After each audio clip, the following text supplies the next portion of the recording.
Welcome to super fast English academy. दोस्तों, आज की इस वीडियो में हम बात करेंगे इडियम्स एंड फ्रेजेस के बारे में। देखिए, आपका एग्जाम आ रहा है और उस एग्जाम के लिए ये बेस्ट है। एयरफोर्स, एनडीए, एसएससी, बैंक आपका एग्जाम एक कोस्ट गार्ड का भी है, तो भी आप इन जितने भी इडियम्स आपको बताए जा रहे हैं उनको आप जरूर देख लीजिएगा। देखिए, बहुत सारे इडियम्स मैंने अलग अलग बुक्स में देखे जो अलग अलग एग्जाम्स में आए हुए थे, लेकिन सारे क्वेश्चंस मैं यहाँ पर नहीं लेने वाला।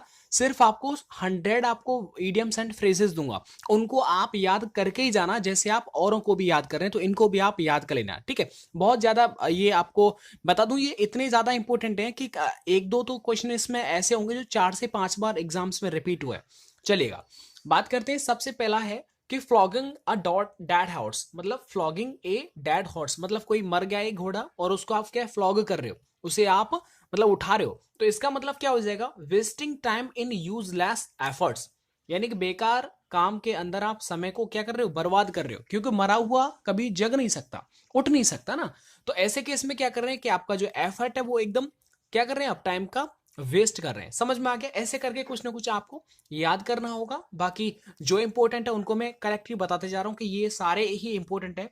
बाई फिट्स एंड स्टार्ट्स, इसका मतलब क्या होता है कि कोई भी चीज जब रेगुलर नहीं होती है, इरेगुलरली, उसे बोलते हैं अनियमितता। जो रेगुलर नहीं हो उसे बोलते हैं बाय फिट्स एंड स्टार्ट्स, ठीक है। समझ में आ गया? इनको आप याद कर लीजिएगा, जो इंपॉर्टेंट है उन्हीं को मैंने लिख लिया है यहां पर। आगे एक क्वेश्चन और लिया है कि इन कोल्ड ब्लड, इसका मतलब क्या है? A murder done with intention, यानी कि आपने जानबूझ करके किसी का यदि मर्डर किया तो उसका मतलब है इन कोल्ड ब्लड। भाई एक बात बताओ, अगर यहाँ की कोल्ड की जगह हॉट ब्लड होता तो हम ये बोल सकते थे कि भाई गुस्सा आ गया और लड़ाई हो रहा था तो गर्म खून है और किसी को मार दिया, तो चलो गलती हो भी सकती है। लेकिन यदि आपका कोल्ड ब्लड है, यानी कि आप जानबूझ करके किसी को मार रहे हो, समझ में आ गया? कोल्ड ब्लड का मतलब होता है कि आपका इंटेंशन, आपका दिमाग काम कर रहा है, तब आप किसी की यदि आप हत्या कर रहे हो तो वो इन कोल्ड ब्लड होता है, जो एक निर्मम हत्या के रूप में भी जानी जाती है। समझ में आ गया? आगे एक और लिखा मैंने कि to give a piece of mind, इसका मतलब है, देखिए, अगर आप अपने घर पर लेट पहुंच रहे हैं या फिर आपके मार्क्स जो है वो एग्जाम में अच्छे नहीं आ रहे हैं, तो आपको क्या करेंगे? Your parents will give a piece of mind. समझ में आ गया?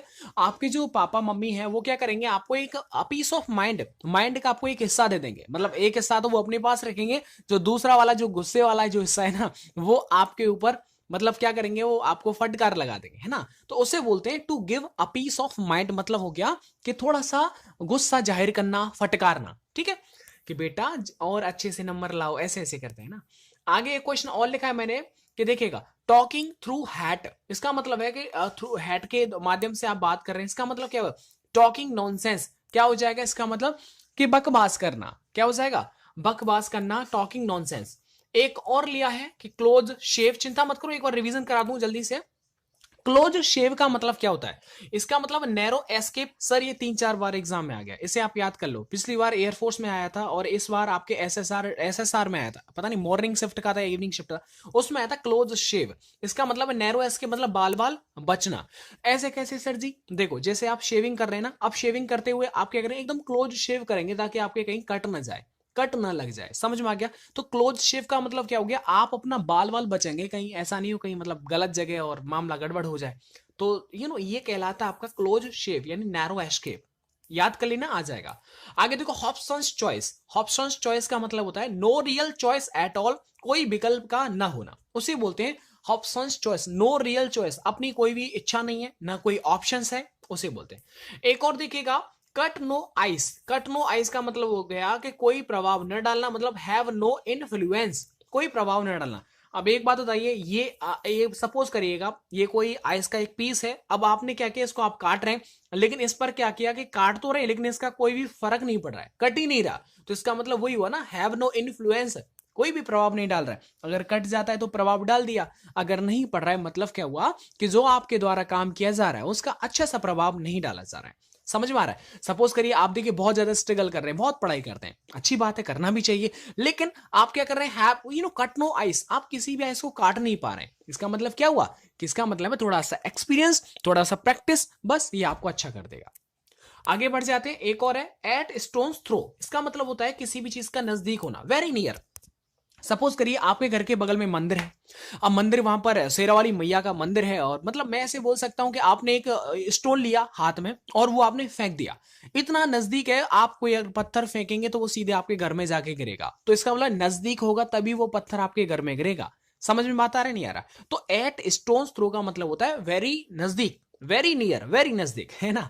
चलो आगे बढ़ जाते हैं। एक और अच्छा सा क्वेश्चन है, to catch up with. To catch up with का मतलब होता है टू compete विद, किसी से स्पर्धा करना। टू कैच अप विद, आपने क्या करते हैं कि आप किसी कंपटीशन में एक दूसरे से स्पर्धा बहुत ज्यादा होती है कि आपको अच्छा मार्क स्कोर करना है ताकि आप दूसरे को डिफीट कर सकें। तो कैच अप विद का मतलब होता है कैच अप विद, मतलब एक दूसरे को आप पकड़ा पकड़ी में लगे रहते हो उससे भी आगे जाने के लिए, तो वो होता है compete विद हो जाएगा इसका आंसर।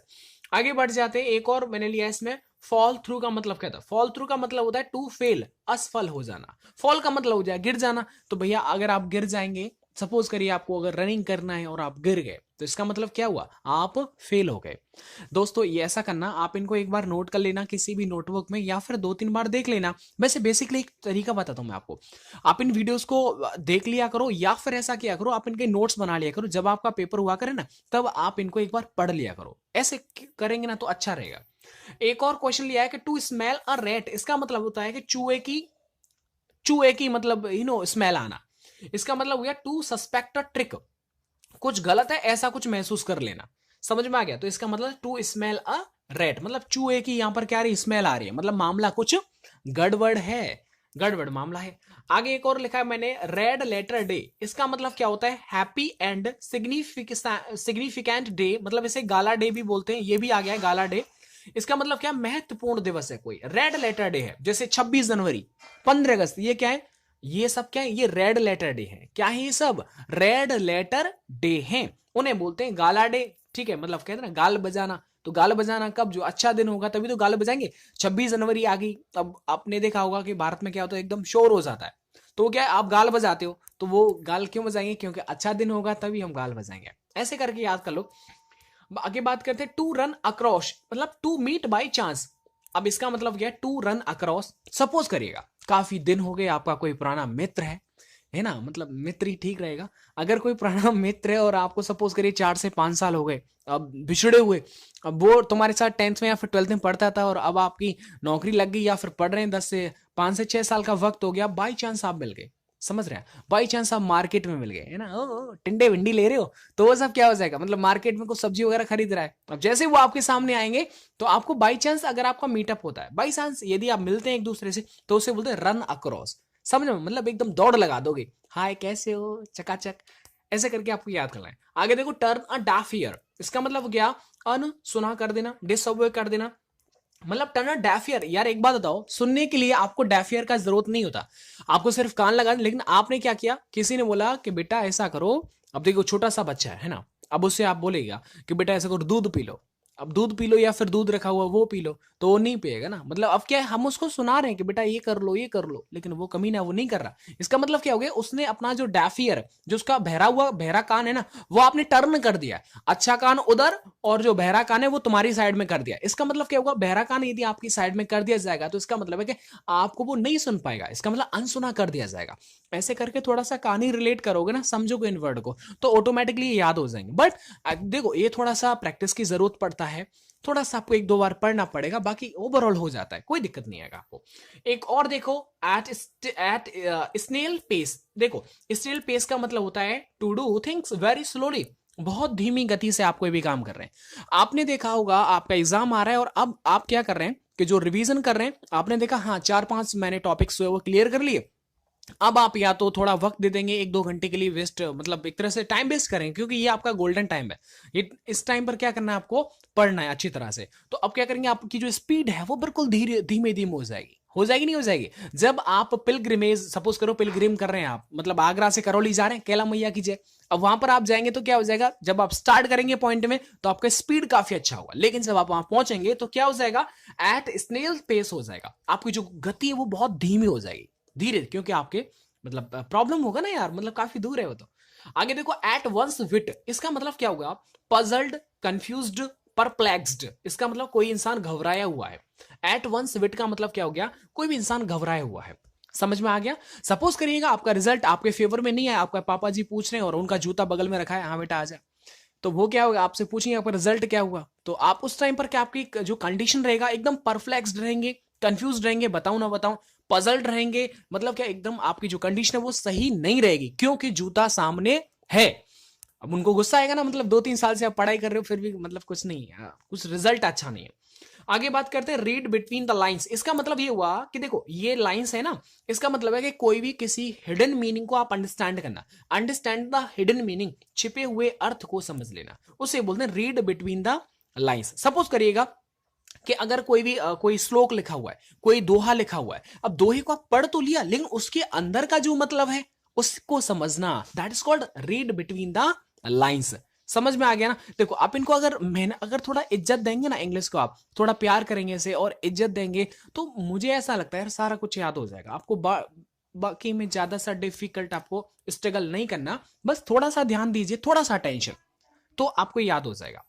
आगे देखो a man in the street, इसका मतलब क्या हो गया, एक आदमी जो कि गली का आदमी, गली के अंदर आदमी, यार गलियों के अंदर तो एक कोई ना कोई कॉमन मैन रहेगा, ऑर्डिनरी पर्सन रहेगा, यस और नो भाई। गलियों के अंदर पैसे वाले लोग जो होते हैं ना, वो तो यार उनके तो डायरेक्टली क्या होता है, रोड पर उनके घर बने हुए रहते हैं, रहते नहीं रहते। तो अगर गलियों के अंदर मतलब क्या हो गया, कोई कॉमन पर्सन है ना जैसे, तो इस चीज को आप समझ लीजिएगा, a man in the street का मतलब कोई भी कॉमन व्यक्ति। आगे देखो ले डाउन आर्म्स का मतलब क्या हो गया, आपने अपने जो आर्म्स हैं, जो आपकी भुजाएं हैं, वो आपने क्या कर दी, ले डाउन कर दी, नीचे नीचे झुका दी, डाल दी। इसका मतलब क्या हुआ, आपने सरेंडर कर दिया। आप सरेंडर करेंगे, आप क्या करेंगे कि आपके जो आर्म्स हैं वो ले डाउन हो जाएंगे। आगे देखो कोल्ड कंफर्ट का मतलब क्या होता है, कोल्ड कंफर्ट का मतलब क्या होता है, झूठी तसल्ली, स्लाइट सेटिस्फैक्शन, कुछ समय के लिए आपको तसल्ली दे दी जाएगी, जैसे कोचिंग सेंटर्स में होता है, हाँ बेटा आप आ जाओ, मुझे ना आप 5,000 दे दो, 10,000 दो, चिंता मत करो आपका सिलेक्शन पूरा हो जाएगा, और जब हम यहाँ पर है ना तो चिंता क्यों करते हो। देखो कोचिंग्स वाले क्या बोलते हैं मुझे नहीं पता ना, मैं कुछ कहता हूँ ऐसे बारे में, लेकिन मैं ये चीज कहना चाहूंगा कि अगर आप मेहनत करने वाले बच्चे हैं ना, तो सच बताओ ना, आप यूट्यूब से भी पढ़ सकते हैं, बहुत सारे यार अच्छे अच्छे टीचर्स हैं, आप यूट्यूब पर पता है बहुत कम टाइम के अंदर बहुत अच्छा स्कोर यदि आपको करना है, प्रैक्टिस करना है, तो आप इसे यूज कर सकते हैं। बाकी कुछ ऐसा नहीं वहां से ज्ञान नहीं मिलता, वहां से भी ज्ञान मिलता है, बट आप चाहे पढ़ने वाले तो आप यहां से भी ज्ञान ले सकते हैं। आगे बात करते, मैं ऐसा नहीं है मैं आपको ये एकदम कोल्ड कंफर्ट बता रहा हूँ, झूठी तसल्ली दे रहा हूँ कि भैया ऐसा करो, पढ़ा करो यूट्यूब से मेरा बेनिफिट, अरे नहीं ऐसा नहीं है, पढ़ लो अच्छी चीज है। आगे तो ह्यूमन सर्विसेज का मतलब क्या है, ह्यूमन सर्विस का मतलब होता है सोशल वर्क, उत्कृष्ट कार्य, काफी अच्छा ये वर्ड है, याद कर लीजिएगा, ईडियम्स है, बहुत प्यारा वर्ड है। सोशल वर्क करना, सामाजिक कार्य करना, पता है सामाजिक कार्य जब आप करोगे उसके बाद जो आपको तसल्ली मिलेगी ना, वो झूठी तसल्ली नहीं होगा, उससे आप फुली सेटिस्फैक्शन होंगे। मतलब क्या होगा, यदि आप सोशल, जैसे मान लीजिए यदि आपके किसी व्यक्ति के बहुत बहुत गरीब है, खाने के लिए कुछ नहीं है उसके पास, पढ़ाने के लिए पैसा नहीं है, अपने बच्चों को वो कैसे पढ़ाए, तो यार उनका यदि थोड़ा भी हेल्प करो ना, कितना अच्छा लगता है ना दिल को, किसी की अगर आप हेल्प कर रहे हैं, आपके पास अगर कुछ होगा तो ही तो हेल्प कर पाएंगे आप। तो मैं कहता चाहूंगा कि आप ना थोड़ा सा मेहनत करिएगा और नौकरी लगाइएगा, जब आप कुछ समर्थ हो जाएंगे किस चीज को करने के अंदर, तो आप ऐसे मतलब सोशल वर्क आप जरूर करिएगा। उसके बाद जो आपको तसल्ली मिलेगी और आपकी जो इज्जत बनेगी, जो सबसे बड़ी बात क्या होता है, सेल्फ सेटिस्फैक्शन, अपने अंदर अपनी इज्जत का होना, वो होता है सोशल वर्क। तो आप जरूर करिएगा, कुछ ना कुछ आप जरूर करिएगा। आगे देखो सॉफ्ट ऑप्शन का मतलब क्या होता है, आसान से विकल्प दे दिया, मतलब क्या हो जाएगा कि भाई अगर आप किसी ने पूछा कि भारत की राजधानी क्या है, तो किसी ने बोला कि दिल्ली, अब इसमें ऑप्शंस दे दिए, मतलब सीधे सीधे आपका आंसर दे रखा है। समझ में आ रहा नहीं आ रहा, अब आपने देखा, आपने रीजनिंग में देखा होगा ABC, अब इसमें लिख दिया 1 2 3 और आगे दे रखा है DEF, तो ऑप्शंस दे रखे हैं 5, मतलब कुछ ट्रिक नहीं बनाया उसने, कुछ मतलब वर्ग करके उसका क्यूब करके फिर घटा करके कुछ आंसर लाए। तो सॉफ्ट ऑप्शंस का मतलब होता है जो ऑप्शंस हैं वो बिल्कुल क्या है, एकदम इजी है और एग्रीबल है। दोस्तों मैंने यहाँ पर कम से कम 23 यहाँ पर 22-23 यहाँ पर लिए हैं, और मैं बहुत जल्दी PDF क्रिएट करूंगा, थोड़ा वक्त इनमें लगता है क्योंकि बहुत सारे अलग अलग बुक्स में दे रखे होते हैं, मुझे वही लगता है जो मेरे दिल को अच्छा लगता है, तो उसे आप जरूर पढ़ लीजिएगा। जैसा आपने देखा पुरानी साल कि बहुत अच्छा स्कोर आपका किया गया था और अच्छे ये सारे सारे आ गए थे, बहुत जल्दी आपको इसका सेकंड और थर्ड पार्ट जरूर मिल जाएगा। दोस्तों इस वीडियो को लाइक एंड शेयर आप जरूर करिएगा, कमेंट करके बताइए आपको ये वीडियो कैसा लगा। अगर देखिए एक और बात, इस वीडियो के अंदर जो भी कोई भी वीडियो थोड़ा भी अगर हंसी मजाक किया जाता है तो उसका उद्देश्य आपको ठेस पहुंचाना नहीं होता है, उसका मतलब सिर्फ थोड़ा सा एंटरटेनमेंट, ताकि मुझको भी अच्छा लगता है। चलिए मिलता हूं मैं आपको नेक्स्ट अच्छी सी वीडियो के साथ, तब हाँ एक और ऐसा करना, आप ये जो जितना आपने प्रैक्टिस किया है ना, अब ऐसा करो जो आपके कोई भी इंग्लिश की किताब हो उससे प्रैक्टिस करो, एक्सरसाइज थोड़ा लगाओ, जब आपको यही वहां पर मिल जाएंगे तो आपको क्या एक कॉन्फिडेंस फील होगा। ठीक है। और रही बात सोशल वर्क की, तो आप हो सके तो जरूर करिएगा। धन्यवाद।